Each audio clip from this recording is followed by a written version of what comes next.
ఇవాళ భూ కేటాయింపుల గురించి మాట్లాడుతూ ఉన్నారు. మీ హయాంలో కూడా చేశారు సార్ భూ కేటాయింపులు, అద్భుతంగా భూ కేటాయింపులు చేశారు. దేనికి చేశారండి మీ భూ కేటాయింపులు? మీ పార్టీ ఆఫీసులకి దాదాపుగా 44 ఎకరాలు వివిధ జిల్లాల్లో. ఎంతకి కేటాయించుకున్నారు సార్?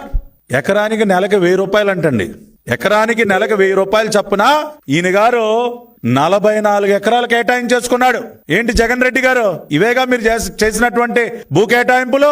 ప్రతి జిల్లాలో విలువైనటువంటి స్థలాలను మీ పార్టీ ఆఫీసుల పేరుతో ఆక్రమించుకొని అక్కడ మళ్ళీ ప్యాలెస్లు మీ ఇష్టానుసారం. ఎవడబ్బ సొమ్ము సార్? మీ ఇష్టానుసారం ఎకరాలు పార్టీ కార్యాలయాల పేరుతో మీరు కేటాయించుకోలేదా? దానికి ఏం జవాబు చెప్తారు? శారదాపీఠం స్వామీజీ గారికి 15 ఎకరాలు దాదాపుగా 230 కోట్ల రూపాయలు విలువైనటువంటి భూమిని కేవలం ఎకరం 15 లక్షల రూపాయలకి ఇచ్చారు శారదాపీఠం మీ స్వామీజీ గారు, మీ రాజగురువు గారికి.